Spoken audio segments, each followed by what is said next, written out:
بیٹھو تم دونوں، وہ چائے کا کہنے باہر نکلی۔ یار کیا آفت چیز ہے تمہاری سوتیلی ماں، رابعہ نے سرگوشی کی۔ چپ، مہنور نے کوہنی ماری اور نیلم کو دیکھنے لگی۔ اس نے آج فیروزی کڑھائی والا فٹنگ والا گرم سوٹ پہنا تھا جس کے ساتھ کا دوپٹہ نہ جانے کہاں پھینک رکھا تھا۔ پشت پر فیروزی پراندہ جھولتا اور گلے میں ہلکا سا سونے کا سیٹ تھا۔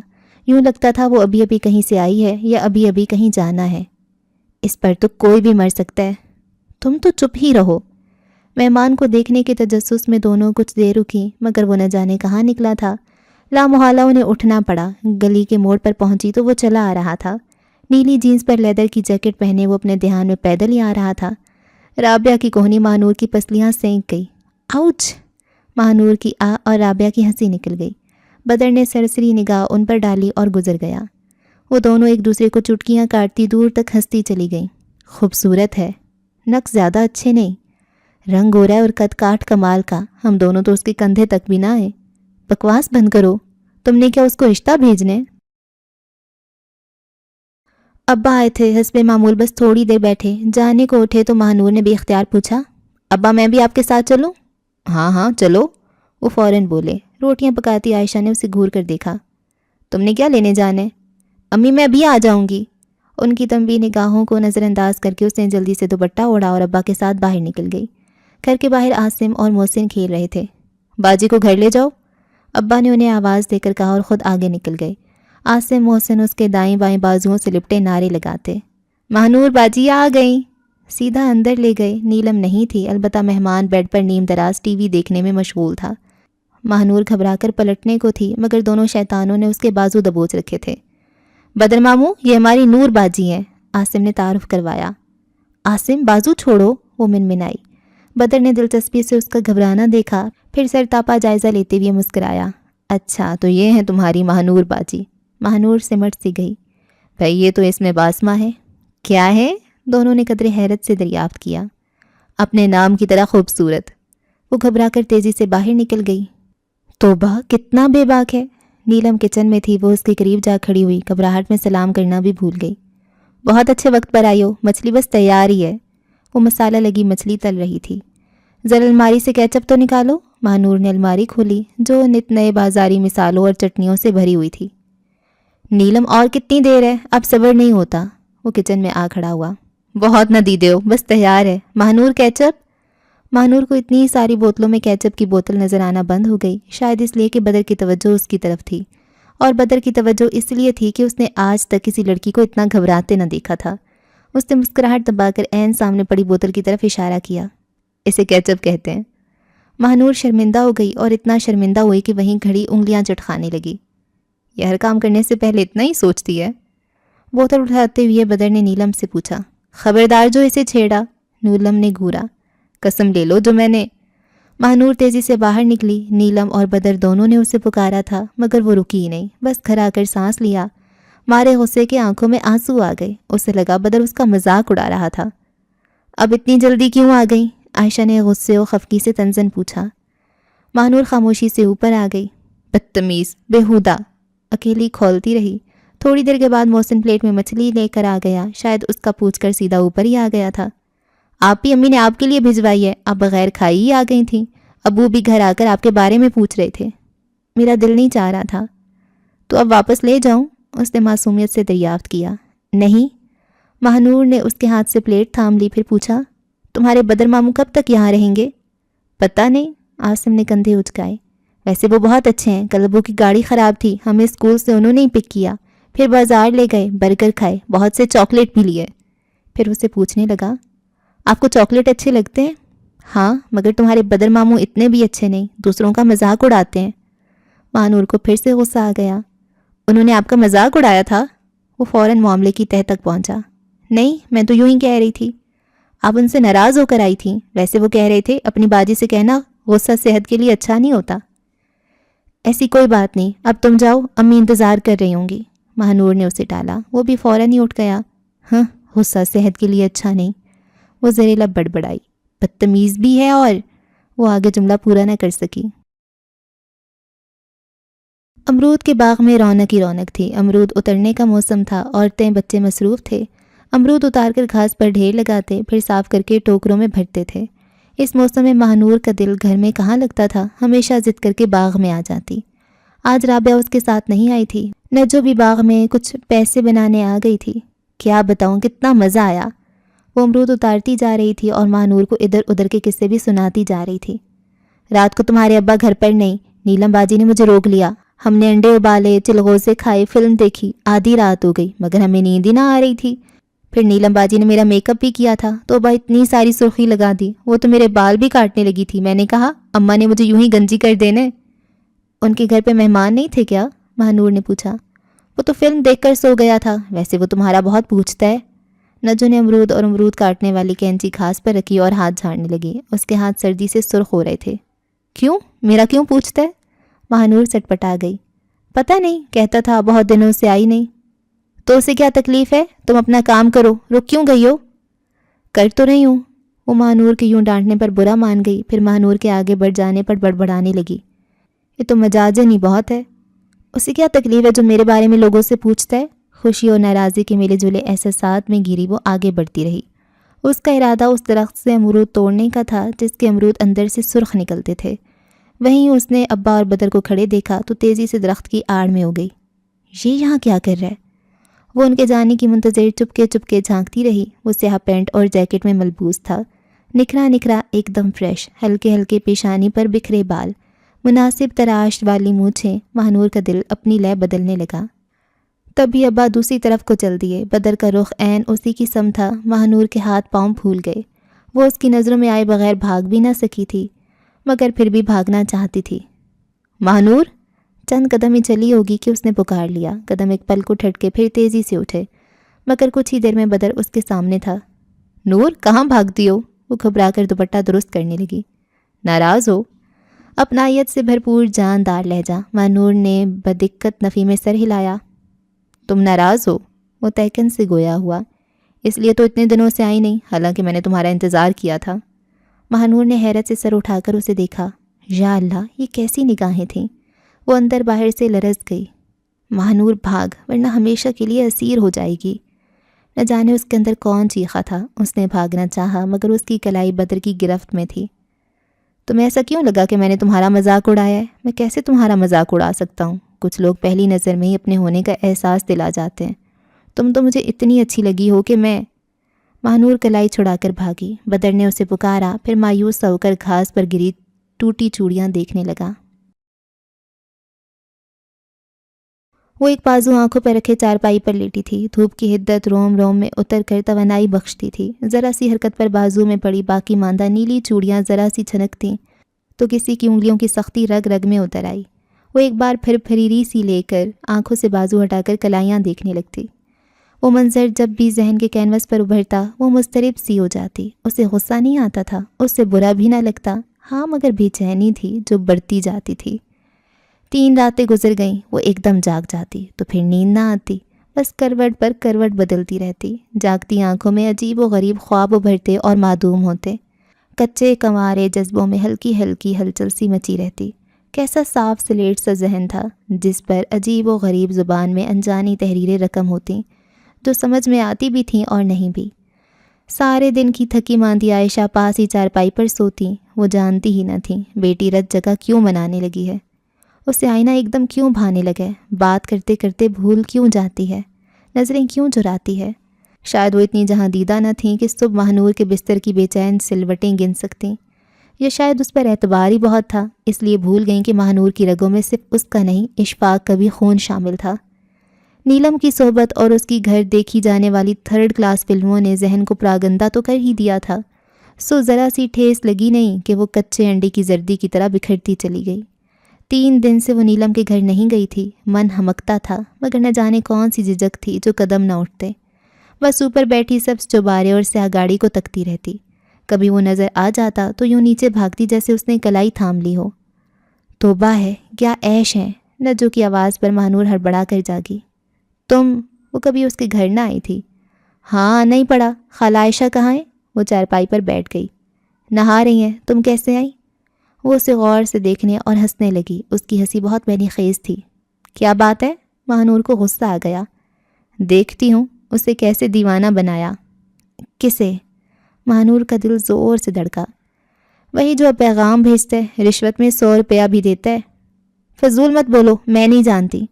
ماہنور ڈر گئی، اسے بدر سے ایسی توقع نہ تھی۔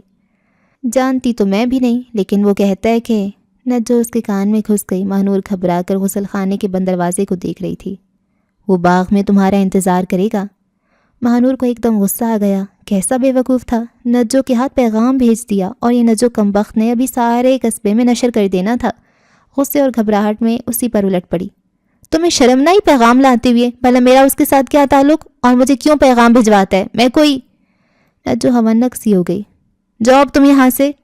اس نے عائشہ کے نکلنے سے پہلے بھگا دیا۔ عائشہ باہر نکلتیں اور بھیگا تولیہ تار پر پھیلانے لگیں۔ وہ اتنی گھبراہٹ کا شکار ہوئی کہ اوپر چلی گئی، چپکے سے دیوار کے پار جھانکا۔ بدر بے تابانہ دروازے کے سامنے ٹہل رہا تھا۔ نجو پاس پہنچی، وہ خاموشی سے اس کی بات سننے لگا، پھر اضطراری انداز میں اپنی ہتھیلی پر مکہ مارا۔ نجو اندر چلی گئی، وہ وہیں اپنی گاڑی کے ساتھ ٹیک لگا کر کچھ سوچنے لگا، پھر اس کی نگاہ مانور کے گھر کی طرف اٹھی۔ نگاہ کے پنچھی نے اڑان بھری اور منڈیر پر بیٹھ کر خاموشی سے اسے تکنے لگا۔ ماہنور زنجیر سی ہو گئی، فوری طور پر پلٹ نہ سکی۔ وہ کچھ لمحے دیکھتا رہا، پھر اس نے ہاتھ سے باغ کی طرف اشارہ کر کے میں انتظار کروں گا کہا تھا۔ ماہنور گھبرا کر پلٹی اور وہیں دیوار کے پاس بیٹھ گئی۔ دل پسلیوں سے باہر دھڑک رہا تھا۔ اس نے پسینہ ہوتی ہتھیلیوں کو آپس میں رگڑ کر دونوں گالوں پر رکھا۔ چہرہ اس دن کی طرح دہک رہا تھا۔ بھلا میں کیوں جاؤں؟ کون ہوتا ہے وہ میرا؟ ہاں، بڑایا کہیں سے اشارے کرنے والا۔ اس نے ذرا سا اچک کر جھانکا، بدر وہاں نہیں تھا۔ وہ دونوں کوہنیاں دیوار پر ٹکا کر کھڑی ہو گئی۔ مجھے کوئی گری پڑی لڑکی سمجھ لی ہے؟ فوراً قدموں میں جا بیٹھے۔ سر سے دوپٹہ کھسک گیا تھا، ہلکی سی سرد ہوا بال بکھرائی دے رہی تھی۔ اس کی نظروں کے سامنے سبز چوبارے پر سفید سفید کبوتر چکر لگاتے، ڈبکیاں کھاتے آسمان کی نیلاہٹوں میں مدغم ہوتے تھے۔ اس کے عقب میں امرودوں کا باغ ابھی تک دھند میں ڈوبا تھا۔ مجھے یقین ہے وہ تم سے محبت کرنے لگا ہے، اس کی نظریں تمہارے چہرے سے ہٹتی ہی نہیں۔ اسے یاد آیا نجو نے یہ بھی کہا تھا۔ محبت؟ اسے معلوم نہ ہوا۔ ایک ہلکی سی مسکان لبوں کے گوشوں پر مچلنے لگی۔ ٹھنڈی ہوا کے جھونکوں میں سرور در آیا۔ نور، نور! کوئی بے تابانہ پکار رہا تھا۔ وہ تیزی سے نیچے بھاگی۔ صحن میں عائشہ دھوپ میں بیٹھی بال سکھا رہی تھیں۔ اس کے قدم جکڑے گئی۔ کیا ہوا؟ عائشہ نے اسے یوں اترتے دیکھ کر پوچھا۔ کچھ نہیں۔ وہ وہیں سیڑھیوں پر بیٹھ گئی۔ عائشہ کی آنکھوں میں ہلکی سی الجھن در آئی۔ ابھی بھی سوچ لو ماہنور، ایڈمیشن کھلنے میں وقت ہے، تمہاری زندگی بن جائے گی، کسی کے سامنے ہاتھ نہ پھیلاؤ گی، اپنا کماؤ گی، اپنا خرچو گی، اپنے فیصلے خود کر سکو گی۔ ماہنور گمسم سی بیٹھی تھی، گویا ان کی بات سنی ہی نہیں۔ نہیں، میں نہیں جاؤں گی، کسی کو پتہ چل گیا تو… تیز قدموں سے اونچی نیچی پگڈنڈیاں عبور کرتے ہوئے ان کے سانس پھول گئے۔ بس اب جاؤ تم۔ رابعہ نے پگڈنڈی سے اتر کر درخت سے ٹیک لگاتے ہوئے سانس درست کرنے کی صحیح کی۔ میں اکیلی؟ وہ ڈر گئی۔ رابعہ ہنسنے لگی۔ اکیلی جاؤ گی؟ میں کیا کباب میں ہڈی بنوں؟ مجھے بہت ڈر لگ رہا ہے۔ جرسی اور شال کے باوجود یہاں باغ میں ٹھنڈ بہت زیادہ تھی، یا شاید مارے خوف کے کپ کپی چھوٹ رہی تھی۔ پاگل، کھا تھوڑی جائے گا، بات سن لینا، کوئی بدتمیزی کی تو کھینچ کر تھپڑ دے مارنا۔ اب جاؤ بھی، دیر ہو رہی ہے، شام گہری ہو گئی تو تمہاری اور میری امی ڈھونڈنے نکل کھڑی ہوں گی۔ رابعہ نے اسے دھکیلا۔ مجھے کیا معلوم کہاں ہے؟ 2 قدم چل کر وہ پھر اٹک گئی۔ رابعہ کے اکسانے پر آ تو گئی تھی، مگر اب ہاتھ پاؤں پھول رہے تھے۔ وہ تو سنتے ہی اچھل پڑی۔ بے وقوف، وہ اتنا ہینڈسم بندہ تمہارے لیے تڑپ رہا ہے اور تم ہو کے نخرے دکھا رہی ہو۔ میں تو پہلے ہی کہتی تھی تم بزدل ہو، بات سننے میں کیا حرج ہے؟ دیکھو تو صحیح کیا کہتا ہے، بس گھڑی بھر میں واپس آ جائیں گے۔ بے ایمان دل تو پہلے ہی ہلکا سا سہارا چاہتا تھا، سو مل گیا۔ بے وقوف، رابعہ نے سر پر ہاتھ مارا۔ دل کی آنکھوں سے دیکھو، بلکہ وہ تمہاری خوشبو پہچان کر چلا آئے گا۔ اب خدا کے لیے جلدی کرو، ورنہ اپنے ساتھ مجھے بھی مرواؤ گی۔ اور ہاں، جلدی آنا، یہ نہ ہو کہ وہاں دونوں بیٹھے کوئی فلمی گانا۔ بکواس مت کر۔ وہ جھیم کر تیز تیز قدموں سے آگے چل دی۔ امرود کی شاخوں میں سرد ہوا سرسراتی تھی۔ شاخوں میں چھپے طوطے کچے پکے امرود کتر کتر کر نیچے پھینک رہے تھے۔ خشک و سبز ملی جلی گھاس نم تھی۔ باغ کے وسط تک آتے آتے اس کی سانس پھول گئی۔ اپنے ہی قدموں کی آہٹ دہلاتی تھی۔ شال بار بار سر سے پھسل جاتی، شائیں شائیں کرتی ہوا کئی بار چونکاتی تھی۔ وہ تھک کر ایک درخت سے ٹیک لگا کر کھڑی ہو گئی۔ سانس کا اتار چڑھاؤ نارمل نہ ہوتا تھا۔ اس نے سر اٹھا کر ارد گرد دیکھا۔ یہ اس کے باپ کا باغ تھا۔ وہ کئی بار یہاں آ چکی تھی، مگر آج لگتا تھا وہ کسی اور کے باغ میں چوری کی نیت سے گھسی ہے۔ کہاں ہوگا؟ اتنے بڑے باغ میں وہ اسے کہاں ڈھونڈتی؟ اگر وہ یہاں آیا ہی نہ ہو تو؟ خدشہ سا ابھرا تو دہل گئی۔ انتظار بھی تھا مگر اندر کہیں خواہش تھی وہ نہ آئے۔ تبھی کسی نے کب سے بازو بڑھا کر آنکھوں کے سامنے چٹکی بجائی۔ وہ دہل کر پلٹی۔ ڈر گئیں؟ بدر ہنسا اور سامنے آ گیا۔ مہنور نے جلدی سے رخ بدل کر شال کو ماتھے تک کھینچ لیا۔ بہت انتظار کروایا۔ اس کے لہجے میں شکوہ ابھرا۔ مہنور کی نگاہیں گھاس میں نہ جانے کیا تلاشنے لگیں۔ لیکن مجھے یقین تھا تم ضرور آؤ گی۔ نہیں، میں تو امرود لینے آئی تھی۔ درستہ لہجہ، بودا بہانہ۔ تو پھر کھڑی کیوں وہ؟ امرود لو اور جاؤ۔ وہ خفا ہو کر پیچھے ہٹا۔ مہنور بے بس سی ہو کر انگلیاں چٹخانے لگی۔ بدر نے ترچھی نگاہ سے اسے دیکھا اور ہنس دیا۔ ہلکی سی چپت اس کے سر پر لگائی۔ پاگل، محبت کی خوشبو کو کون قید کر سکا ہے؟ تم یہاں میرے لیے آئی ہو، اس کی گواہی میرا دل دے رہا ہے۔ اور مجھے دیکھو، جانے کب سے یہاں سردی میں کھڑا تمہارا انتظار کر رہا ہوں۔ مہنور نے ذرا سی نظر اٹھا کر اسے دیکھا۔ اس کی ناک اور کان سرخ ہو رہے تھے۔ سیاہ گرم سوٹ میں اس کی سفید رنگت بے حد نمایاں ہو رہی تھی۔ مہنور کو فخر سا محسوس ہوا۔ یہ شاندار سا شخص اس کے پیچھے پاگل ہو رہا تھا۔ کیا دیکھتی ہو؟ مہنور نے جھیم کر نگاہ جھکا لی اور بدقت بولی، اگر میں نہ آتی تو خدا کی قسم رات یہیں گزار دیتا۔ اس کے برجستہ جملے اور مخمور لہجے نے مہنور کو مکمل بے بس کر دیا۔ مہنور کو اپنا آپ پر کٹی چڑیا کی طرح بدر کے قدموں میں پڑا محسوس ہوا۔ میرے پیار کی ڈور اتنی کمزور تو نہیں نور؟ درخت کے تنے پر ہاتھ ٹکا کر وہ ذرا سا جھکا۔ میں بہت دیر سے تمہیں دیکھ رہا تھا۔ آپ میرا تماشا؟ اس نے غصہ دکھانا چاہا مگر لہجے میں بے بسی در آئی۔ تم بہت اچھی لگ رہی تھیں، گھبرائی شرمائی سی، ہر طرف مجھے کھوجتی ہوئی۔ مہنور کے لب سل گئے۔ جانتی ہو تمہیں یہاں کیوں بلایا تھا؟ مہنور بولنے کے قابل کہاں تھی، وہ اس کے حواسوں پر چھاتا جا رہا تھا۔ اس کے ملبوس سے اٹھتی بھینی بھینی خوشبو حصار میں جکڑ رہی تھی۔ بدر نے بہت غور سے اس کے کپکپاتے لبوں اور اٹھتی گرتی پلکوں کو دیکھا، پھر آہستگی سے اس کا سر ہاتھ تھام لیا۔ مہنور نے ہاتھ چھڑانا چاہا مگر اس کی گرفت کلائی پر چلی گئی۔ مہنور کے اندر غضب کی مزاحمت اٹھی مگر وجود بے جان مجسمے کی طرح ساکت رہا۔ ایک ایک کر کے باقی ماندہ چوڑیاں ٹوٹتی چلی گئیں۔ لو، ایک ایک دو کر کے اس کی کلائی میں چوڑیاں چڑھتی چلی گئیں۔ تمہارے ہاتھ میں یہ چوڑیاں زیادہ اچھی لگیں گی۔ مہنور نے بوجھل ہوتی پلکیں کھولیں۔ اس کی کلائی میں سرخ ریشمی چوڑیاں سج رہی تھیں۔ یہ؟ مہنور نے حیرت سے اسے دیکھا جو پیچھے ہٹ کر کھڑا ہو گیا تھا۔ جاؤ مہنور، آج موسم بہت ظالم ہے اور دل بے ایمان۔ جاؤ، کہیں تمہیں دیر نہ ہو جائے۔ مہنور گویا کسی خواب سے جاگی تو تیزی سے پلٹی۔ مہنور، پھر کب ملو گی؟ کل نہیں، پرسوں۔ وہ کہہ کر رکی نہیں، بھاگ گئی۔ رابعہ مزے سے بیٹھی امرود کھا رہی تھی، اسے دیکھ کر کھڑی ہو گئی۔ تم تو بہت جلدی آ گئی، میرا تو خیال تھا کہ ایک ادھ گان۔ مہنور نے جھنجھلا کر اس کے کندھے پر ہاتھ مارا تو رابعہ نے اس کا ہاتھ پکڑ لیا۔ ہیں یہ کیا؟ اس نے شرارت سے بھویں اچکائیں۔ جب گئی تھیں تو نیلی، اور اب یہ سرخ چوڑیاں۔ اس نے شرما کر بازو شال میں چھپا لیا۔ اچھا، اور جب خالہ عائشہ نے پوچھا کہ یہ چوڑیاں کدھر سے آئیں تو؟ مہنور گھبرا گئی۔ احمق کہہ دینا رابعہ نے تحفہ دیا ہے۔ اب یہ بتاؤ کہ اس نے… وہ اس کے کان پر جھک گئی۔ نہیں مانتی ہے، سمجھا کر تھک گئی ہوں۔ ناصرہ کی امی اپنا دکھڑا رو رہی تھیں۔ کیا کہتی ہے؟ دماغ ساتویں آسمان پر ہے، کہتی ہے اس کی شکل اچھی نہیں۔ ناصرہ کا آج کل رشتہ آیا ہوا تھا، اچھی ملازمت، اچھا خاصا گھر، شکل و صورت بھی بس معقول ہی تھی۔ بس یہ لڑکیاں بھی حقیقت سے نظریں چرائے خوابوں میں جیتی ہیں۔ بھیجنا انہیں میرے پاس، سمجھاؤں گی۔ ضرور عائشہ، میں بہت پریشان ہوں، اس کا کچھ بنے تو دوسری کے بارے میں سوچوں۔ اسے رخصت کرنے کے بعد عائشہ نے سلائی کڑھائی کا سامان سمیٹا اور اندر چلی آئیں۔ مہنور آئینے کے سامنے بیٹھی دل کی شکل کے ٹاپس پہن کر دیکھ رہی تھی۔ کچھ دنوں سے وہ دیکھ رہی تھی کہ مہنور کا دھیان بننے سنورنے کی طرف کچھ زیادہ ہی ہو گیا تھا۔ ان کا خیال تھا کہ سب فارغ رہنے کا نتیجہ اسے ایکٹیویٹی نہیں مل رہی۔ یہ ٹاپس کہاں سے آئے؟ انہوں نے اسے سوال کیا تو وہ گھبرا گئی، ہاتھ سے ٹاپس چھوٹ کر نیچے جا گرا۔ رابعہ نے دیے تھے، وہ نیچے جھکتے ہوئے منمنائی۔ وہ آج کل تمہیں کچھ زیادہ ہی تحفے نہیں دینے لگی؟ وہ میری بچپن کی سہیلی ہے۔ ٹھیک ہے، مگر اتنا زیر بار آنا بھی ٹھیک نہیں۔ بہتر ہے کہ تم بھی اسے کوئی تحفہ دے کر حساب برابر کر دو، اور تمہارا یہ روز روز اس کے گھر جانا مجھے پسند نہیں۔ اور مجھے پتہ چلا ہے تم نیلم کے گھر گئی تھیں، وہ بھی مجھے بتائے بغیر۔ ان کے لہجے میں سختی و درشتی تھی۔ امی، وہ میرے باپ کا گھر ہے اور وہاں میرے بھائی بھی رہتے ہیں۔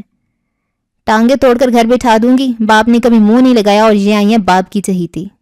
آپ ان سے سارے رشتے توڑ سکتی ہیں، میں نہیں۔ یہ دو بدو جواب سن کر عائشہ ششتر سی رہ گئیں۔ وہ اتنی بڑی ہو گئی تھی کہ ان کے منہ آنے لگی تھی۔ مارے غصے کے وہ کچھ کہہ ہی نہ سکیں۔ ان کے اس طرح خاموش ہو جانے پر ماہنور شرمندہ سی ہو گئی۔ اپنے دل کا چور چھپانے کے لیے اسے ماں سے یوں بدتمیزی نہیں کرنا چاہیے تھی۔ تب ہی رات کو جب وہ سونے لیٹی تو اس نے معافی مانگ لی۔ میں تمہاری نانا کا گھر چھوڑ کر صرف تمہارے لیے یہاں آئی تھی کہ کم از کم تمہیں تو باپ کی شفقت نصیب ہو، کبھی کوئی محرومی تمہارا مقدر نہ بنے، مگر اس شخص نے ایک دن بھی تمہیں باپ کا پیار نہ دیا، وہ دل گرفتی سے کہتی رہیں۔ ماہنور چپ چاپ سنتی رہی۔ جب خاموش ہوئیں تو ادھر ادھر کی باتوں کے بعد اس نے اپنے مطلب کی بات چھیڑ دی۔ امی، رابعہ عافیہ کی تیاری کر رہی ہے، میں بھی اس کے ساتھ کر لوں؟ ماہنور، میں تمہارے لیے کیا کیا سوچتی ہوں، اور تم ہو کے علینا کی دونوں بیٹیاں FSC کر رہی ہیں، ایک کا ارادہ میڈیکل میں تو دوسری کا کمپیوٹر فیلڈ میں جانے کا ارادہ ہے۔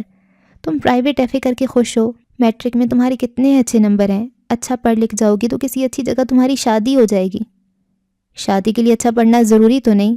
اس کی آنکھیں تو نت نئے خواب بنتی تھیں۔ تم کیا جانو آج کل کے لڑکے کیا کیا ڈیمانڈ کرتے ہیں۔ آپ کچھ نہیں جانتی والدہ محترمہ، قسمت یوں بھی مہربان ہو جاتی ہے۔ وہ بہت دیر تک اسے سمجھاتی رہیں مگر وہ کچھ سمجھنا نہیں چاہتی تھی کہ اس کے لیے اندر باہر کے سارے منظر بدل چکے تھے۔ وہ تو صرف اکثر و بیشتر گھر سے نکلنے کا جواز چاہتی تھی اور وہ اسے مل گیا تھا۔ ماہنور کے ساتھ تمہارا کیا تعلق ہے؟ نیلم نہ رہ سکی تو چائے کی پیالی بدر کے ہاتھ میں دیتے ہوئے پوچھ بیٹھی۔ وہی جو تمہارا اشفاق کے ساتھ تھا، بدر نے برجستہ کہا اور محظوظ نگاہوں سے اسے دیکھنے لگا۔ نیلم جذبت سی ہو گئی۔ اسے یوں لاجواب ہوتے دیکھ کر بدر نے کہہ کر لگایا، دیکھو اس کی معصومیت سے مت کھیلو۔ نیلم کے لہجے میں ناگواری و سنجیدگی تھی۔ قسم لے لو جو اسے ہاتھ بھی لگایا ہو، اس کے جذبوں سے تو کھیل رہے ہو۔ کھیل کیسا؟ بدر نے اطمینان سے چائے کی چسکی لی۔ پسند کرتا ہوں، شادی کرنا چاہتا ہوں۔ نیلم سنجیدگی سے اسے دیکھتی رہی، پھر بولی، مجھے بھی پسند کرتے تھے، مجھ سے بھی شادی کرنا چاہتے تھے۔ وہ قصہ پاری نہ ہوا۔ ہاں، وہ بندریا جو نظر آ گئی تھی۔ کون؟ آصفہ؟ دفع کرو، وہ قصہ بھی ختم ہوا۔ بدر کے لہجے میں اطمینان تھا۔ تو مجھے بالکل اشفاق جیسے لگتے ہو۔ مجھے نہیں پتا تھا تو مجھے اس نظر سے دیکھتی ہو۔ اس کی نگاہوں میں تبسم ابھرا۔ دونوں میں وفا نہیں، دونوں ہی ہر جائی ہو، یہ نہیں تو وہ صحیح، وہ نہیں تو وہ۔ نیلم نے اس کا بےہودہ مذاق نظر انداز کر دیا۔ اشفاق بیچارے کو تو تم نے کسی قابل نہ چھوڑا۔ اسے چھوڑو، اپنی بات کرو، ماہنور معصوم لڑکی ہے۔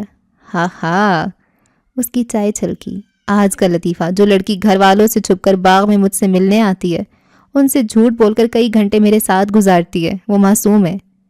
نیلم کے اندر کچھ چبھنے لگا تو پھٹ پڑی۔ اس کی معصومیت کو تم جیسے بھیڑیے جو کھا جاتے ہیں، میٹھے میٹھے لفظوں کے جال میں جکڑ لیتے ہو، محبتوں کے جان دینے کے دعوے کرتے ہو۔ خوب، ہم دو تو بھیڑیے ہوئے، اور جو خود ہی شکار ہونے کو تیار ہو اسے تم کیا نام دو گی؟ ہم محبتوں کے جان دینے کے دعوے کرتے ہیں تو ساتھ جینے مرنے کی قسمیں کون کھاتا ہے؟ تم لوگ نا۔ پھر نیلم بیگم، مجرم صرف ہم کیوں؟ الزام صرف ہم پر ہی کیوں؟ یہ تو انصاف نہ ہوا۔ نیلم لاجواب سی ہو گئی۔ خیر، اس بحث کو جانے دو، سیدھی سی بات ہے، میں ماہنور سے شادی کرنا چاہتا ہوں۔ بدر نے بات کو لپیٹا اور چائے پینے لگا۔ دونوں گھر میں اکیلے تھے۔ نجو بھی آج اپنے گھر گئی تھی۔ اس کی ماں نہیں مانے گی۔ تمہاری ماں کب مانی تھی؟ بدر کے پاس ہر بات کا جواب تھا۔ بدر، چھوڑ دو اس کا پیچھا۔ یہ ممکن نہیں، ماہنور ساتھ چھوڑے تو اور بات ہے، بدر نے دو ٹوک لہجے میں کہا۔ پاگل مت بنو، عائشہ اپنی سوکن کے رشتہ دار کو بیٹی دے گی اور ماہنور کے دادا، یہ ناممکن ہے بدر۔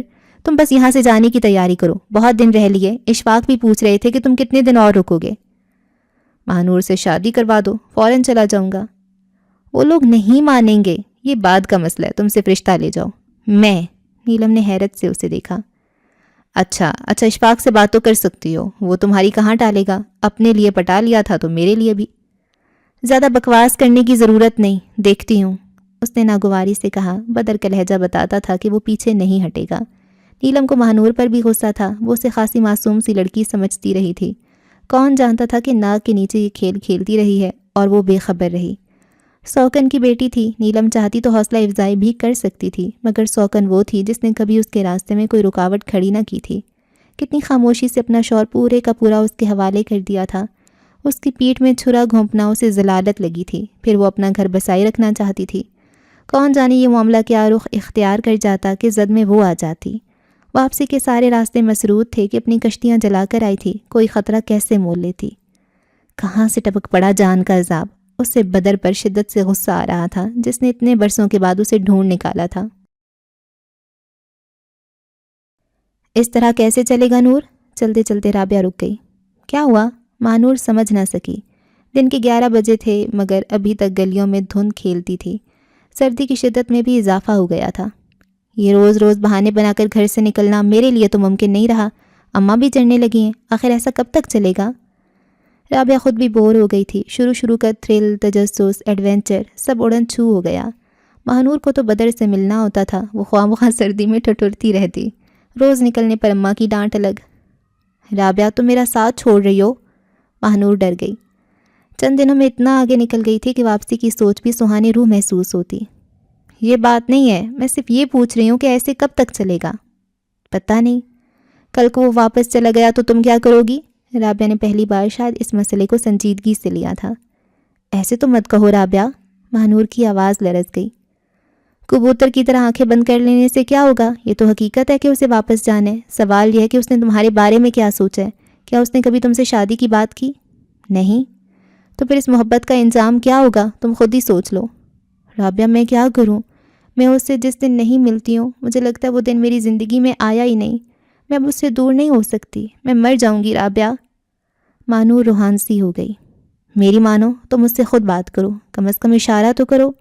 اگر واضح جواب دے تو ٹھیک ہے، ٹال مٹول کرے تو ملنا چھوڑ دو۔ مجھے اب ڈر لگنے لگا ہے مانور، کسی کو خبر ہو گئی تو ہمارا کیا بنے گا؟ بدنامی ہی بدنامی، اب وہ تو میرا گلا گھونٹ دیں گے۔ مہنور یہ تصور کر کے ہی کانپ اٹھی کہ یہ خود اس کے ساتھ کیا ہو سکتا ہے۔ اصل مجرم تو وہ تھی، رابعہ تو صرف ساتھ دینے والوں میں سے تھی۔ رابعہ نے اپنے ساتھ ساتھ اسے بھی ڈرا دیا تھا۔ تم بات ضرور کرنا، یوں سمجھو کہ آج میں آخری بار تمہارے ساتھ جا رہی ہوں، صرف تمہاری دوستی کے ناطے۔ زیادہ وقت نہیں ہے، میں صرف تم سے کتاب لینے کے بہانے آئی تھی۔ وہ الجھی سی چلتی رہی۔ رابعہ اپنی مخصوص جگہ پر رک گئی تھی۔ یار مروا ڈالا سردی میں۔ سیاہ پینٹ اور سیاہ لیدر کی جیکٹ میں وہ بے تبانہ منتظر تھا۔ گھر سے نکلنا آسان تھوڑی ہے۔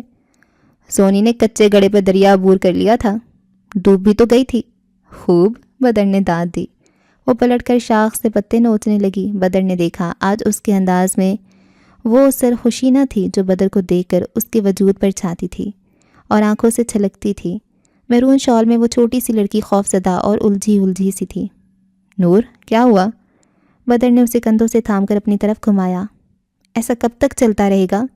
رابعہ کا سوال اس کے لبوں پر آ گیا۔ اوہ، بدر نے اپنے ہاتھ ہٹا لیے۔ کسی کو پتہ چل گیا تو؟ تم لڑکیوں کو یہ سوال اتنی دیر کے بعد سوچتا ہے؟ بدر، وہ ایک دم رو پڑی۔ اوہ مانور، پلیز رونا نہیں، میں آج کل اسی کے متعلق تو سوچ رہا ہوں۔ وقت اتنا کم تھا کہ وہ زیادہ دیر رو بھی نہ سکی۔ یہ ڈر بھی تھا کہ کہیں رابعہ انتظار کر کے چلی نہ جائے۔ نیلم کو بھی شک ہو گیا۔ مہنور کا اوپر کا سانس اوپر اور نیچے کا نیچے رہ گیا۔ لیکن تم فکر مت کرو، میری اسے تفصیل سے بات ہوئی ہے، وہ جلدی تمہارے ابو سے بات کرے گی۔ بدر نے تسلی دی۔ امی اور دادا نہ مانے تو؟ ایک اور خدشہ لبوں تک آ گیا۔ مہنور، بدر نے آہستگی سے اس کے آنسو صاف کیے، تمہیں ہمت کرنا ہوگی۔ جانتا ہوں یہ آسان نہیں ہے، مگر ہم دونوں کی ہمت اسے آسان بنا دے گی۔ میں اب چلتی ہوں۔ وہ رابعہ، ہاں تم اب جاؤ، اور دیکھو پریشان بالکل مت ہونا، میں ہوں تمہارے ساتھ۔ خدا حافظ۔ خدا حافظ، اب میں تم سے تبھی ملوں گا جب تم میرے نام ہو جاؤ گی۔ وہ بدر کا دیا حوصلہ اور بہت سے خوشکن خواب جھولی میں بھر کر لوٹی تھی۔ محبت بھی کتنی خوش گمان ہوتی ہے، ہر حقیقت سے نظریں چرائے تصور میں اپنے ہی رنگ بھرتی جاتی ہے۔ یہ نہیں جانتی کہ کبھی کبھی تصویر میں لگے خوبصورت رنگ بالکل کچے نکلتے ہیں، جب بکھرتے ہیں تو کینوس پر بدنما دھبے رہ جاتے ہیں۔ ابلا انڈا کالی مرچ کے ساتھ کھاتے اور دودھ پتی کا پیالہ ختم کرتے ہوئے بھی اشفاق کی توجہ ٹی وی اسکرین سے ادھر ادھر نہ ہوئی تھی۔ وہ پورے کے پورے نرما کے رقص میں محو تھے۔ ایسے لمحوں میں ان کی توجہ اپنی طرف مبذول کروانا نیلم کے لیے کچھ مشکل نہ تھا، مگر آج وہ خود الجھی ہوئی تھی۔ سرا ہاتھ نہ آتا تھا کہ بات کہاں سے شروع کرے۔ اشفاق، مہنور اب جوان ہو گئی ہے۔ آخر اس نے بات شروع کی۔ ہاں تو پھر؟ انہوں نے زیادہ توجہ نہ دی تھی۔ اس کی شادی کی فکر کرو۔ بیٹھی ہے اس کی ماں اور ابا ہے نا فکر کرنے کو۔ وہی لاپرواہی۔ تم باپ ہو اس کے، نیلم نے گویا یاد دہانی کروائی۔ مسئلہ کیا ہے؟ تمہیں ایک دم مہنور کی فکر کیوں لگ گئی؟ وہ کچھ چڑ گئے۔ رشتہ آیا ہے اس کا؟ کون ہے؟ بدر شادی کرنا چاہتا ہے۔ اس نے صاف صاف بات کی تو وہ چونکے۔ کیا؟ تم سے کس نے کہا؟ خود بدر نے، اور کس نے کہنا تھا؟ وہ چاہتا ہے کہ تم آگے بات کرو، پھر وہ اپنے والدین کو لائے گا۔ نیلم نے ان کے چہرے کے تاثرات جانچے، وہاں سنجیدگی اور سوچ کی پرچھائیاں تھیں۔ بس منع کر دو۔ کیوں؟ اشفاق کے فوراً انکار پر نیلم جذبز ہو گئی۔ مناسب نہیں ہے۔ نامناسب کیا ہے؟ نیلم، انہوں نے غور سے اسے دیکھا، اس کا تعلق تمہارے خاندان سے ہے۔ تو میرے خاندان میں کون سے کیڑے پڑے ہیں؟ بدر جوان ہے، خوبصورت ہے، اپنا کاروبار، اپنا گھر ہے، اور کیا چاہیے؟ اس نے پہلا جملہ تنک کر اور دوسرا لہجے پر کنٹرول رکھ کر ادا کیا تھا۔ اسے کسی بھی طرح اشفاق کو منانا تھا۔ اشفاق، میری بات سنیں۔ لہجے کو کچھ اور نرم کرتے ہوئے وہ ان کے قریب کھسک آئی اور وہ جانتی تھی اسے اشفاق کو کیسے قائل کرنا ہے۔ گھر میں وہ دھماکہ ہوا تھا کہ در و دیوار لرز گئے تھے۔ بوڑھے دادا کی گھن گرج نے اشفاق کے ہاتھوں کے طوطے اڑا دیے تھے۔ ساری عمر انہوں نے اپنی منمانی کی تھی، مگر آج باپ کے لہجے کے جلال نے انہیں بھی خائف کر دیا۔ نیلم کے کہنے پر آ تو گئے تھے، مگر بری طرح بے عزت ہو کر گئے۔ دادا نے ان کے اس دعوے پر کہ وہ مانور کے باپ ہیں چیتھڑے اڑا دیے تھے۔ جا اشفاق، چلا جا، آئندہ اپنی شکل نہ دکھانا۔ میں مانور کا گلا گھونٹ دوں گا، مگر کبھی اس ذلیل خاندان میں اس کا رشتہ نہ کروں گا۔ وہ تو گھر والوں سے چوری چھپے محبت کرتے ہوئے سمجھ بیٹھی تھی کہ بہت حوصلہ مند ہو گئی ہے۔ کمرے میں دبکی لرزتی اور روتی رہی، ایک لفظ نہ کہہ سکی۔ اس رشتے میں اس کی اپنی خوشی اور مرضی بھی شامل ہے۔ اشفاق اچھی خاصی بےعزتی کروا کر چلے گئے۔ انہیں اندازہ پہلے ہی تھا کہ مانور کے بارے میں فیصلہ کرنے کا حق وہ نہیں رکھتے ہیں، بس نیلم کو راضی کرنے کو چلے آئے تھے۔ اب کیا ہوگا رابعہ، میں مر جاؤں گی۔ ایک رابعہ ہی تھی جس کے سامنے وہ کھل کر رو سکتی تھی۔ رابعہ خاموشی سے اسے تھپکنے لگی۔ میں اس کے بغیر نہیں رہ سکتی۔ وہ تڑپ تڑپ کر روتی اور رابعہ تسلیاں دیتی رہتی۔ اب کیا ہو سکتا ہے مانور، تم صبر اور حوصلے سے کام لو۔ اگر گھر والوں کو پتہ چلا کہ یہ رشتہ تمہاری مرضی سے آیا ہے تو نہ جانے دادا تمہارا کیا حشر کریں۔ مجھ سے صبر نہیں ہوتا، وہ چلا جائے گا رابعہ۔ ابھی تک تو نہیں گیا۔ تم اس سے ملی ہو؟ مانور نے بےتابی سے پوچھا۔ تمہیں تو پتہ ہی ہے، اماں کو میرے ان کے ہاں جانا پسند نہیں، بس تمہارے ساتھ ہی جاتی تھی۔ میرا ایک کام کر دو۔ مانور نے اس کے ہاتھ پکڑے۔ اس سے ایک بار ملو، اس سے پوچھو وہ اب کیا کرے گا۔ مانور، میری خاطر بس ایک بار۔ مانور کی منتوں پر وہ رضامند ہو گئی۔ وہ دونوں اوپر تھیں، نیچے آئی تو عائشہ صحن میں بیٹھی دال چن رہی تھی۔ اچھا خالہ، میں اب چلتی ہوں۔ رابعہ نے اجازت چاہی۔ مانور اندر کمرے میں چلی گئی۔ رابعہ، ایک بات تو بتاؤ۔ پوچھیں خالہ۔ وہ کچھ دیر متذبذب سی اسے دیکھتی رہیں، پھر قدرے مدھم آواز میں پوچھا، مانور بدر سے ملی تھی؟ ان کے اچانک سوال پر رابعہ گڑبڑا گئی۔ تم اس کی بچپن کی سہیلی ہو، وہ اپنی ہر بات تم سے ہی شیئر کرتی ہے۔ انہوں نے اپنا سوال دوبارہ دہرا کر کہا تھا، کیا اس رشتے میں مانور کی مرضی بھی شامل تھی؟ نہیں خالہ، ایسی تو کوئی بات نہیں۔ ہم تو کبھی نیلم کے گھر ہی نہیں گئے، ہم تو مل کر ایفی کی تیاری کر رہے تھے۔ وہ ڈر کر صاف مکر گئی۔ وہ کسی سوچ میں ڈوب گئیں۔ خالہ، اب میں جاؤں؟ اس نے ڈرتے ڈرتے پوچھا۔ ہاں تم جاؤ، اور سنو، نور اب تیاری کے لیے تمہارے گھر نہیں جائے گی، بلکہ تم یہاں آ جایا کرو، میں تم دونوں کو تیاری کروا دوں گی۔ انہوں نے رسانیت سے کہا تو وہ جلدی سے اس بات میں سر ہلا کر تیزی سے باہر نکل گئی۔ مہنور کے آنسوؤں سے متاثر ہو کر اس نے بدر سے ملنے کا ارادہ کیا بھی تھا تو اب بالکل ہی بدل لیا، بلکہ اگلے 3 دن وہ مہنور سے ملنے بھی نہ گئی۔ کب دن سے رات اور رات سے دن ہوتا کچھ خبر نہ تھی۔ بے چینی تھی، مگر ملنے کی کوئی سبیل نظر نہ آتی۔ ان حالات میں وہ نیلم کے گھر بھی نہ جا سکتی تھی کہ وہاں بدر موجود تھا۔ عائشہ اسے کبھی نہ جانے دیتی، رابعہ بھی نہ آئی تھی کہ مل کر کوئی راہ نکال لیتی۔ اکثر چھت پر کھڑی سبز چوبارے کو تکتی رہتی، مگر بدر نظر نہ آتا۔ اس کی گاڑی موجود نہ ہوتی تو وہ سمجھتی کہ چلا گیا۔ اتنا سخت بخار، اور اوپر سے تم نے 4 گرم کپڑے پہنا رکھے ہیں۔ عائشہ صدیقہ کو ڈانٹ رہی تھی، جس کا ننھا سا بچہ تیز بخار میں پھنک رہا تھا۔ باجی، اتنی سردی! صدیقہ کے احتجاج کے باوجود انہوں نے سارے گرم کپڑے اتار دیے۔ مہنور سے تھرمامیٹر منگوایا۔ مہنور کو نہ صدیقہ سے دلچسپی تھی نہ اس کے بچے سے۔ بے دلی سے تھرمامیٹر تھما کر سیڑھیوں پر جا بیٹھی۔ عائشہ نے بخار چیک کر کے تشویش سے صدیقہ کو کچھ اور ڈانٹا اور ٹھنڈے پانی کی پٹیاں رکھنے لگی۔ بدر کہیں مایوس ہو کر مجھے چھوڑ نہ جانا۔ یوں ہی بیٹھے بیٹھے بدر سے باتیں کرنے کی عادت سی ہو گئی تھی۔ چونکہ اس وقت جب عائشہ نے پکارا، وہ بچے کو لے کر صدیقہ کے ساتھ ڈاکٹر کے پاس جا رہی تھیں۔ دروازہ بند کر لینا، انہوں نے تاکید کی تھی۔ ساری دنیا کی فکر ہے، بیٹی کس عذاب سے گزر رہی ہے بس اس کی پرواہ نہیں۔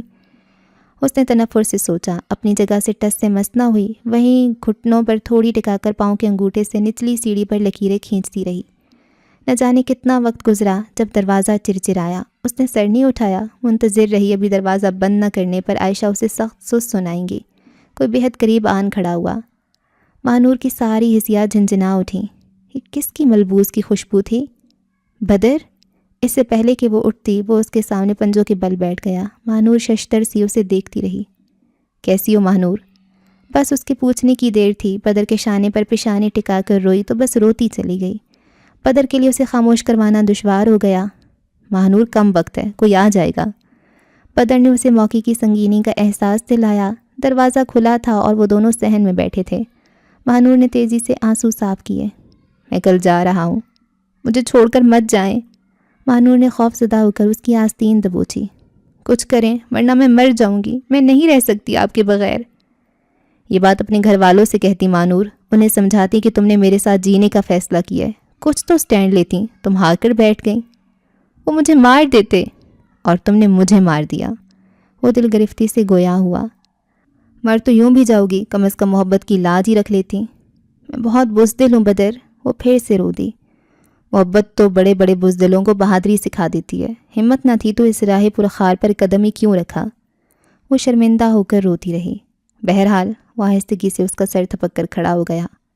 آخری بار تم سے ملنے آیا تھا، صرف تمہیں دیکھنے۔ بدر مجھے چھوڑ کر مت جائیں، مجھے چھوڑ کر مت جائیں۔ وہ اس کے پیچھے بھاگی۔ تو پھر وہ دروازے کے پاس رکا اور اس کا بازو تھام لیا۔ چلو میرے ساتھ۔ ہاں؟ وہ ہکا بکا رہ گئی۔ ہاں نور، میرے پاس گھر ہے، کاروبار ہے، سب کچھ ہے، بہت سی خوشیاں ہیں، میرے ساتھ چلو، ہم اپنی الگ دنیا بسائیں گے۔ نہیں۔ ماہنور نے اپنا بازو چھڑانا چاہا، بدر نے اسے کندھوں سے دبوچ لیا۔ میرے ساتھ چلو ماہنور، ہم آج ہی یہ شہر چھوڑ دیں گے، تم کبھی خسارے میں نہ رہو گی، رانی بن کر راج کرنا۔ ہم دونوں ایک دوسرے کے بغیر ادھورے ہیں، ساری عمر سے سک کر جینے سے بہتر ہے آج ہی فیصلہ کر لو۔ نہیں بدر، نہیں۔ وہ خود کو چھڑا کر پیچھے بھاگی۔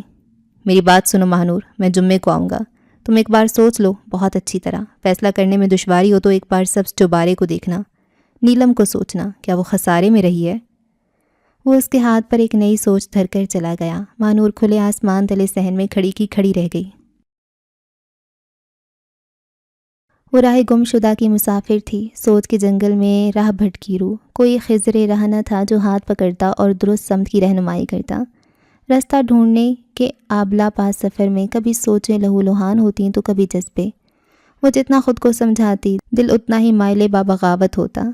کیا کروں، کہاں جاؤں؟ تھک کر اپنے ہی بال نوچنے لگتی۔ کیسی بے بسی تھی، نہ کسی کو بتا سکتی تھی، نہ مشورہ لے سکتی تھی۔ بدر کا خیال آتا تو قدم دروازے کی سمت اٹھنے لگتے۔ ماں پر نظر پڑتی تو ڈگمگا جاتی۔ لوگ تو اسی کی تربیت کو الزام دیتے۔ یا اللہ، میں مر ہی جاؤں۔ راتوں میں روتے روتے ہچکی بن جاتی۔ جمعے میں صرف 2 دن تھے اور وہ ہنوز ڈاما ڈول تھی۔ ماہنور تمہیں کیا ہو گیا ہے؟ عائشہ نے اسے پاس بٹھا کر غور سے دیکھا۔ اتنی بجھی بجھی آنکھوں کے گرد ہلکے۔ رات ہی تو دادا بھی کہہ رہے تھے انہیں ماہنور کی طبیعت ٹھیک نہیں لگتی۔ آپ کو تو پتہ ہے اسے سردیاں کتنی بری لگتی ہیں، ہر سردی میں اسی طرح بیزار سی رہا کرتی ہے۔ انہوں نے سسر کو مطمئن کر دیا مگر خود پوچھے بنا نہ رہ سکی۔ کیوں اتنی گمسم اور بلائی سے پھرتی ہو؟ کوئی مسئلہ ہے بیٹا؟ انہوں نے بے حد پیار سے پوچھا تھا۔ آپ ساری دنیا کے مسئلے حل کر سکتی ہیں مگر بیٹی کا مسئلہ آپ کی سمجھ میں نہیں آئے گا، اس نے بے حد رکھائی سے کہا اور کھڑی ہو گئی۔ ماہنور؟ وہ متحیر سی رہ گئیں، پھر ذرا سا مسکرائیں۔ اس بار نئے کپڑے نہیں بنے اس لیے خفا ہو؟ وہ ہمیشہ ایسی چھوٹی چھوٹی باتوں پر روٹھا کرتی تھی اور اس کی خفگی ہمیشہ شدید ہی ہوتی تھی۔ وہ سوچ بھی نہیں سکتی تھی کہ ان کی 17 سالہ بیٹی کپڑے جوتوں سے آگے کی خواب دیکھنے لگی ہے۔ تمہارے ابا نے ابھی تک خرچے کے پیسے نہیں دیے، دیں گے تو؟ وہ سنی انسنی کر کے اوپر آ گئی اور اوپر آ کر کھولنے لگی۔ ساری زندگی اس طرح ترستے گزرے گی، ابا کو یاد آ گیا تو بھیک کی طرح پیسے تھما دیں گے ورنہ اسی طرح گزارا چلے گا۔ وہ کدھر کا غصہ کدھر کو نکالنے لگی تھی۔ اور ایک وہ نیلم بیگم ہے۔ وہ دیوار کے پاس آ رکی۔ سامنے سبز چوبارہ تھا اور اس کے سامنے ابا کی گاڑی رکی تھی۔ اس میں سے ابا، نیلم، محسن اور عاصم نکلے تھے۔ ان سب کے ہاتھوں میں مختلف تھیلے اور شاپنگ بیگز تھے۔ ہنستے مسکراتے وہ لوگ اندر چلے گئے۔ ماہنور گم سم سی سبز چوبارے کو تکتی رہ گئی۔ فیصلہ کرنے میں دشواری ہو تو ایک بار سبز چوبارے کو دیکھنا، نیلم کو سوچنا کیا وہ خسارے میں رہ رہی ہے۔ اس کے ذہن کے کینوس پر کوئی نئی سوچیں بکھرنے لگیں۔ تمہارے ابا نے ابھی تک خرچے کے پیسے نہیں دیے، دیں گے تو؟ اس نے اپنی ماں کو کبھی ڈھنگا کپڑا پہنے نہیں دیکھا۔ اس نے کبھی ان کے کانوں، ہاتھوں یا گلے میں کوئی زیور نہیں دیکھا۔ سادہ سی چادر کی بکل مارے چھوٹے سے گھر میں زندگی گزارنے والی عورت کے نصیب میں شوہر کے حوالے سے کبھی کوئی خوشی مقدور ہوئی؟ نہیں، کم از کم مہنور کو ایسا کوئی لمحہ یاد نہ تھا۔ اس نے والدین کی مرضی سے شادی کی، ساری عمر ان کی لاج رکھنے کو شوہر کے ساتھ وفا کرتی رہی، اور ہاتھ کیا آیا؟ وہ خالی ہاتھ تھی۔ اور وہ نیلم، اس نے محبت کی تو ڈنکے کی چوٹ پر سارے زمانے کو ٹھکرا دیا، کسی کی پرواہ نہیں کی۔ مانور نے سبز چوبارے پر اترتی دھوپ کو قدرے حیرت سے دیکھا، گویا پہلی بار دیکھا ہو۔ یہ دھوپ اس کی آنکھوں میں چبھنے لگی۔ یہ 2 منزلہ خوبصورت گھر نیلم کے لیے بنایا گیا تھا، جس میں وہ راج کرتی تھی۔ کپڑے، زیور، رزق، کسی چیز کی کمی تھی اسے؟ نوکرانیوں پر حکم چلاتی تھی، گاڑی میں گھومتی تھی، کتنی سہل سبک اور رواں زندگی تھی اس کی۔ اور یہ سب نیلم کو اس شخص نے دیا تھا جو اس سے محبت کرتا تھا۔ وہ زہریلا بڑبڑائی، کسی کی انچاہی بیوی بننے سے تو بہتر ہے کہ… وہ خاموش ہو کر سبز چوبارے کو دیکھنے لگی، یوں لگتا تھا بھٹکتے بھٹکتے منزل سامنے آ گئی ہو۔ نیلم تکیے سے ٹیک لگائے بیڈ پر نیم دراز تھی، میرون شنیل کی رضائی ٹانگوں پر اور گرما گرم چائے کا مگ ہاتھ میں تھا۔ اس کے پاؤں دباتی نجوں کی توجہ ٹی وی کی طرف تھی جہاں کوئی نئی فلم چل رہی تھی۔ ایسے عیش کبھی میری ماں کو تو نصیب نہ ہوئے۔ آؤ مہنور، نیلم کے انداز میں وہی پہلے جیسی گرم جوشی تھی۔ مہنور سلام کر کے بیٹھ گئی۔ لحاف لے لو، آج سردی بھی بہت ہے۔ مہنور نے خاموشی سے لحاف ٹانگوں پر ڈال لیا۔ وہ خاموش تھی مگر بے چینی انگ انگ سے چھلکتی تھی۔ جمعے کا دن پورا گزر گیا تھا اور بدر نہیں آیا تھا۔ مجبور ہو کر وہ ادھر چلی آئے، شاید اس کی کوئی خبر آئی ہو۔ محسن اور عاصم کہاں ہیں؟ تمہیں تو پتہ ہے اس وقت ٹیوشن کے لیے جاتے ہیں۔ ہاں، وہ ادھر ادھر دیکھنے لگی، گویا بدر کی کوئی نشانی ڈھونڈتی ہو۔ جاؤ نجو، چائے بنا لاؤ۔ نیلم نے اسے اٹھا دیا۔ فلم انٹرسٹنگ موڈ پر تھی، وہ اٹھنا نہیں چاہتی تھی مگر جانا پڑا۔ تبھی نیلم نے اسے غور سے دیکھا۔ کیا بات ہے، پہلے سے زیادہ کمزور ہو گئی ہو، کوئی پریشانی ہے؟ نہیں تو، وہ بوکھلائی۔ شاید مجھے ہی لگاؤ۔ نیلم نے بات کا رخ بدلا اور ادھر ادھر کی باتیں کرنے لگی۔ مانور کو پھر سے بے چینی نے گھیر لیا۔ آخر وہ بدر کے بارے میں کیسے پوچھے؟ آپ کے مہمان نہیں آئے؟ آخر اسے پوچھنا ہی پڑا، نہ جو آ جاتی تو مشکل ہو جاتا۔ کون؟ نیلم چونکی، پھر غور سے اسے دیکھا۔ بدر؟ جی، اس نے نظریں چرائیں۔ تمہیں کیسے پتا کہ اس نے آ جانا تھا؟ نیلم کا لہجہ بظاہر سرسری تھا۔ وہ سنا تھا، شاید نجو سے، وہ گڑبڑائی۔ نیلم اسے غور سے دیکھتی رہی، پھر فلم کی طرف متوجہ ہو گئی۔ ہاں، فون آیا تھا، وہ آج نہیں آ سکا، اتوار کو آئے گا۔ مہنور نے بے اختیار اطمینان کی سانس لی۔ نیلم نے ریموٹ اٹھا کر فلم کو فارورڈ کیا اور وہاں رکی جہاں لڑکی رات کی تاریکی میں ہیرو کے ساتھ فرار ہو رہی تھی۔ مہنور بھی فلم کی طرف متوجہ ہو گئی۔ سین سسپنس سے بھرپور تھا۔ تبھی نیلم نے آہستگی سے کہا، گھر سے بھاگی ہوئی عورت کی کوئی عزت نہیں ہوتی۔ مہنور نے چونک کر اسے دیکھا، وہ بدستور فلم کی طرف متوجہ تھی۔ گھر سے بھاگی عورت کبھی معاشرے میں سر اٹھا کر نہیں جی سکتی۔ معاشرہ کبھی اسے وہ عزت نہیں دیتا جسے وہ اپنے والدین کے گھر ٹھوکر مار کر آئی ہو۔ کانچ کو کبھی جڑتے دیکھے؟ پتہ نہیں یہ سوال تھا یا نہیں، مہنور ڈر گئی۔ اسے کیسے معلوم ہوا کہ وہ… آپ کیا کہہ رہی ہیں؟ مہنور نے بمشکل تھوک نکلا۔ میں صرف یہ کہہ رہی ہوں مہنور کہ گھر سے بھاگی لڑکی کبھی خوش نہیں رہ سکتی۔ اس کی ساری زندگی خوف کے حصار میں گزرتی ہے، خواہ وہ سبز چوبارے میں بیٹھ کر موسمبیوں کا جوس پیتے ہوئے نوکرانیوں پر حکم ہی کیوں نہ چلاتی ہو، خواہ وہ 2 بیٹوں کی ماں ہی کیوں نہ ہو۔ گھر سے بھاگنے کا تانا زندگی میں کبھی نہ کبھی وہ مرد بھی دے گا جو اسے بھگانے کا ذمہ دار ہوگا۔ تم جانتی ہو مہنور میں کس خوف کا شکار ہوں؟ اس نے اب بھی مہنور کی سمت نہ دیکھا تھا۔ ریموٹ اس کی انگلیوں میں دھیرے دھیرے حرکت کرتا تھا اور نگاہیں اسکرین پر تھیں۔ مہنور کو لگا اس کا جسم بالکل سن ہو گیا ہے۔ میں سوچتی ہوں کل جب میرے بیٹے جوان ہوں گے اور مجھ سے پوچھیں گے کہ ماں تم گھر سے بھاگ آئی تھیں تو مہنور میں انہیں کیا جواب دوں گی؟ اس کا لہجہ ایک دم بھیگ گیا۔ تمہاری ماں میں اور مجھ میں ایک فرق ہے، ذرا غور کرنا۔ اس ایک فرق پر وہ سر اٹھا کر جیتی ہے اور میں شوہر کی ساری محبت پا کر بھی تہی دامہ ہوں۔ پسینہ مہنور کے ایک ایک مسام سے پھوٹ بہا۔ نجو شاید چائے لائی تھی، پتہ نہیں اس نے چائے پی تھی یا نہیں، اور پتہ نہیں وہ کس طرح گھر واپس لوٹی تھی۔ واپسی کا رستہ ہمیشہ کٹھن ہوتا ہے مگر طے ہو جائے تو ضمیر سے بوجھ ہٹ جاتا ہے۔ یہ میں ہوں مہنور اشفاق، اور یہ سادہ سی چادر کی بکل مارے پھٹی ایڑیوں والی عورت عائشہ اشفاق ہے، میری ماں۔ میں 17 برس کی عمر میں عزت کے بدلے محبت کا سودا کرنے چلی تھی۔ اس نے 17 برس محبت کے بغیر گزار دیے، صرف عزت کی خاطر۔ نیلم نے کہا تھا مجھ میں اور تمہاری ماں میں صرف ایک فرق ہے، اور میں نے یہ فرق جان لیا تھا۔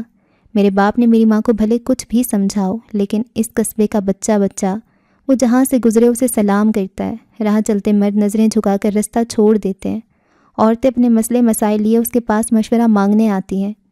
شادی بیاہ ہو، خوشی غمی، ہر موقع پر اسے یاد رکھا جاتا ہے۔ ہاں، اس علاقے کا ہر فرد اسے عزت دیتا ہے اور عزت کی نگاہ سے دیکھتا ہے، اور وہ عورت نیلم، جس کا رات صرف سبز چوبارے تک ہے، جس کی طرف ہر گزرنے والا شخص معنی خیز نظروں سے دیکھتا ہے۔ عورتیں اس گھر میں اپنی بیٹیوں کو بھیجنے سے کتراتی ہیں، اور اس سے ملنے کون جاتا ہے؟ یہی نجو جیسی نوکرانی ٹائپ لڑکیاں، جس نے عزت کے بدلے محبت کا سودا کیا تو جواباً خوف زدہ زندگی پائی۔ لیکن اس عورت نے مجھ پر احسان ضرور کر دیا۔ میں جو وادی پرخار میں قدم رکھنے جا رہی تھی، مجھے اپنے پاؤں کے آبلے دکھا دیے۔ شاید یہ اس کے اندر کا پچھتاوا تھا۔ ناصرہ کی ماں مٹھائی لائی تھی، ناصرہ مان گئی تھی۔ وہ شکر گزار تھی کہ یہ سب عائشہ کے سمجھانے کا نتیجہ تھا۔ ہاں، جو عورت دوسروں کی بیٹی کو سیدھا رستہ دکھاتی ہو، اس کی اپنی بیٹی کیسے بھٹک سکتی تھی؟ قسمت نے کبھی نہ کبھی اس کا ہاتھ تھامنا ہی تھا، خواہ نیلم کی شکل میں ہی کیوں نہ تھامتی۔ مہنور، آ جاؤ، مٹھائی کھا لو، عائشہ پکار رہی تھیں۔ وہ اٹھ کر ان کے قریب بیٹھ گئی، دونوں بازو ان کے گلے میں ڈال دیے۔ ہاں، کیا ہوا؟ عائشہ حیران ہوئی۔ نہ جانے کتنے دنوں کے بعد اس نے یوں ماں سے لاڈ کیا تھا۔ کراچی چلیں؟ وہ اس کی فرمائش پر حد درجے حیران رہ گئیں۔ میں کالج میں ایڈمیشن لوں گی۔ مہنور، ان کی آنکھیں اور چہرہ ایک دم چمک اٹھا۔ تم نے یہ فیصلہ کیسے کیا؟ مہنور کچھ نہ بولی، خاموشی سے ان کے کندھے پر سر ٹکا دیا۔ کیا بتاتی کہ اس نے ہمیشہ محبت کو اہم سمجھا تھا، مگر آج اس نے کسی کو عزت کے لیے تڑپتے دیکھا ہے، اور آج اس نے سیکھا تھا کہ محبت کے بغیر جیا جا سکتا ہے، مگر عزت کے بغیر نہیں۔ اوکے جی، تو یہ ناول کمپلیٹ ہو گیا، اور ایز آلویز بہت ہی اچھا ناول تھا، بہت اچھا سبق دیا ہے راحت جبین نے۔ میری بہت فیوریٹ رائٹر ہیں، اور ان کا ہر ناول اتنا اچھا ہوتا ہے۔ اچھا سبق تو ہوتا ہی ہے، کہانی بھی اچھی ہوتی ہے، لیکن ان کی جو مجھے بہت اچھی بات لگتی ہے وہ ہوتی ہے منظر نگاری۔ مطلب وہ جو ایکسپلین کر رہی ہوتی ہیں سردیوں میں موسمبیوں کا جوس، اور وہ آپ فیل کرنے لگ جاتے ہو، اور وہ بڑے مزے کا ہوتا ہے۔ کوہر چھائی ہوئی ہے، اور ٹھنڈ ہے، دھند ہے، دھوپ چھپ رہی ہے، اور وہ جو ورڈنگ ہوتی ہے نا، وہ اتنی پیاری ہوتی ہے، بہت مزہ آتا ہے ان کے ناول پڑھتے ہوئے۔ تو یہ جو سبق تھا یہ تو بہت اچھا تھا۔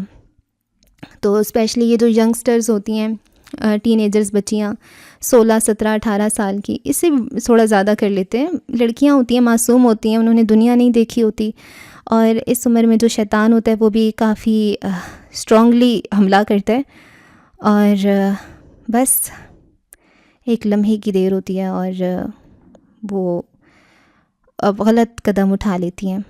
تو اس عمر میں آپ کی جو بچیاں ہیں، آپ کی بہنیں ہیں، آپ کی بیٹیاں ہیں، آپ کی بھانجی بھتیجیاں، جو کوئی بھی ہیں، تو ان کا بہت خیال رکھیں، سختی نہ کریں۔ ایسا نہیں میں کہہ رہی کہ ان پہ سختی کریں، ان کا موبائل چیک کریں، ان کو نہ دیکھنے دیں، ٹی وی نہ دیکھنے دیں، ان کو کچھ بھی نہ کرنے دیں، ایسے میں نہیں کہہ رہی۔ ایسے تو یہ چیزیں پھر اور بغاوت پہ اکساتی ہیں نا۔ پیار کریں ان سے، ان کے ساتھ آپ اتنے فرینڈلی ہو جائیں، اتنے زیادہ ان سے کلوز ہو جائیں کہ وہ آپ کو بتا دیں۔ اب یہ رابعہ کو جب سب بتا رہی تھی، رابعہ تو خود بچی تھی، اسے تو یہ سب کچھ تھرل لگ رہا تھا، اس نے تو اس کا ساتھ ہی دینا تھا، لیکن رابعہ پھر سمجھدار تھی۔ تو آپ اپنی امیوں کے ساتھ ہی اتنا کلوز ہو جائیں، مطلب بچیاں خود سے تو کلوز نہیں ہوتی، تو آپ جو بڑے ہیں تو اپنی بچیوں کے ساتھ اتنا کلوز ہو جائیں کہ وہ آپ کو بتائیں ہر بات، کہ میں فلانے کے گھر گئی تھی تو وہاں پہ بندہ تھا، اس نے یہ مجھے کہا ہے۔ خیر نہیں بتاتے ہیں بچے، لیکن کچھ نہ کچھ وہ آپ کو بتا ہی دیں گی اگر وہ آپ کے ساتھ کلوز ہوں گی تو، ٹھیک ہے۔ تو یہ ایک بات ہے، اور دوسری بات یہ ہے کہ سبق سکھاتے رہنا چاہیے، کہ بتاتی رہنا چاہیے اچھی اچھی باتیں بچوں کے ساتھ، اور ان کو اتنی محبت اور اتنا پیار ملے نا کہ وہ باہر اگر ان کے ساتھ ایسا کچھ انہیں محبت ملے بھی تو انہیں پتہ چل جائے، انہیں ڈفرینشیٹ کرنا آ جائے کہ یہ گھٹیا محبت ہے، جو چھپ چھپ کے ہم مل رہے ہیں، یہ گھٹیا پن ہے۔ محبت تو مجھے گھر میں مل رہی ہے، جو صاف ہے، پاکیزہ ہے، ہیلدی محبت ہے، ٹھیک ہے۔